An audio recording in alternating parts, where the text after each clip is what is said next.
അനുദിന വിശുദ്ധർ ഫെബ്രുവരി 23 സ്മിർനായിലെ വിശുദ്ധ പോളികാർപ്പ്. AD 80 അപ്പസ്തോലനായ വിശുദ്ധ യോഹന്നാൻ വിശുദ്ധ പോളികാർപ്പിനെ ക്രിസ്തുവിലേക്ക് ആനയിച്ചത്. ജെറുസലേമിന് സമീപമായിരുന്നു അദ്ദേഹം ജീവിച്ചിരുന്നത്.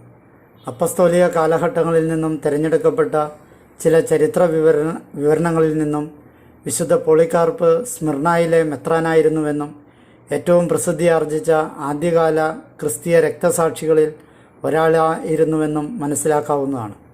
വിശുദ്ധൻ്റെ ജീവിതത്തെയും മരണത്തെയും കുറിച്ചുള്ള വിവരങ്ങൾ അദ്ദേഹത്തിൻ്റെ രക്തസാക്ഷിത്വത്തെക്കുറിച്ചുള്ള ആദ്യകാല ആധികാരിക വിവരണങ്ങളാലും സമകാലീന രചനകളാലും സാക്ഷ്യപ്പെടുത്തുന്നു.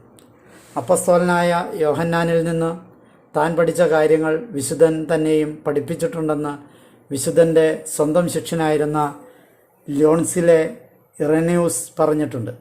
ചെറുപ്പകാലം മുതലേ വിശുദ്ധനെ അറിയാമായിരുന്ന ഇറേനിയൂസ് തൻ്റെ ഗുരുവിൻ്റെ താഴ്മയെയും വിശുദ്ധിയെയും വളരെയേറെ പ്രശംസിച്ചിട്ടുണ്ട്. വളരെ ചെറുപ്പത്തിൽ തന്നെ പോളികാർപ്പ് സ്മിർനായിലെ മെത്രാനായി വാഴിക്കപ്പെട്ടു. വിശുദ്ധ യോഹന്നാനാണ് ഇദ്ദേഹത്തെ ആ നഗരത്തിലെ മെത്രാനാക്കി വാഴിച്ചത്. അവിടെ ഏഷ്യ മൈനറിൻ്റെ പ്രധാന ആചാര്യനും തലവനുമായി പ്രവർത്തിച്ചിരുന്നുവെന്ന് പറയപ്പെടുന്നു. ഏതാണ്ട് 70 വർഷത്തോളം അദ്ദേഹം തൻ്റെ പരിശുദ്ധ സഭയെ നയിച്ചു. അദ്ദേഹം ഒരു ഉറച്ച വിശ്വാസിയായിരുന്നു. അക്കാലത്ത് ഉയർന്നു വന്നിരുന്ന പാഷണ്ഡതകളായ മാർസിയോണിസം, വലന്റീനിയാനിസം തുടങ്ങിയവയുടെ ശക്തനായ ഒരു എതിരാളിയായിരുന്നു വിശുദ്ധൻ. വിശുദ്ധൻ തൻ്റെ അവസാന കാലഘട്ടത്തിൽ അദ്ദേഹം റോമിൽ പോയി വിശുദ്ധ അനിസെറ്റ്യൂസ് മാർപ്പാപ്പയെ സന്ദർശിച്ചു.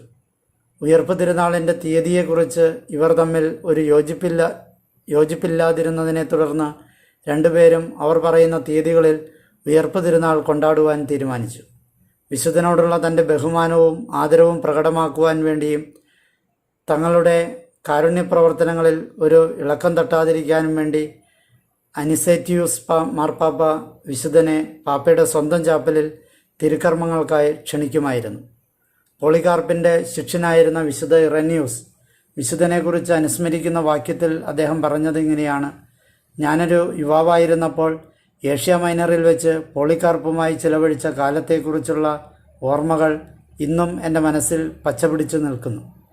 അന്ന് ഞങ്ങൾ ഇരിക്കുകയും പഠിക്കുകയും ചെയ്ത സ്ഥലങ്ങൾ ഇന്നും എനിക്ക് ചൂണ്ടിക്കാണിക്കുവാൻ സാധിക്കും.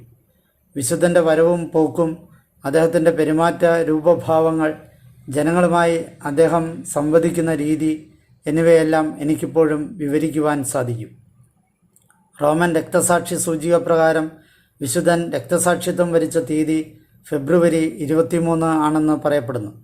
തടവിലായിരുന്ന സമയത്ത് മാർക്കസ് അന്റോണിയോസ്, ലൂസിയസ് ഒരലിയൂസ്, കൊമ്മ്യൂഡിയസ് എന്നിവരുടെ കീഴിൽ ഇദ്ദേഹത്തെ പ്രൊക്കോൺസുൽ ന്യായാസനത്തിന് മുൻപിൽ കൊണ്ടുവരികയും രംഗവേദിയിൽ കൂടിയിരുന്ന ജനങ്ങൾ മുഴുവനും ഇദ്ദേഹത്തിനെതിരായി അലമുറയിടുകയും ചെയ്തതോടെ അദ്ദേഹത്തെ ചുട്ടെരിച്ചു കൊല്ലുന്നതിനായി ന്യായാധിപൻ വിട്ടുകൊടുത്തു.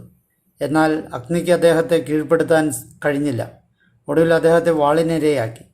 ഇപ്രകാരം അദ്ദേഹം രക്തസാക്ഷിത്വ കിരീടമണിഞ്ഞു. അദ്ദേഹത്തിനൊപ്പം ഫിലാഡൽഫിയയിൽ നിന്നും വന്ന 12 ക്രിസ്ത്യാനികൾ കൂടി ആ നഗരത്തിൽ വെച്ച് രക്തസാക്ഷിത്വം വരിച്ചു.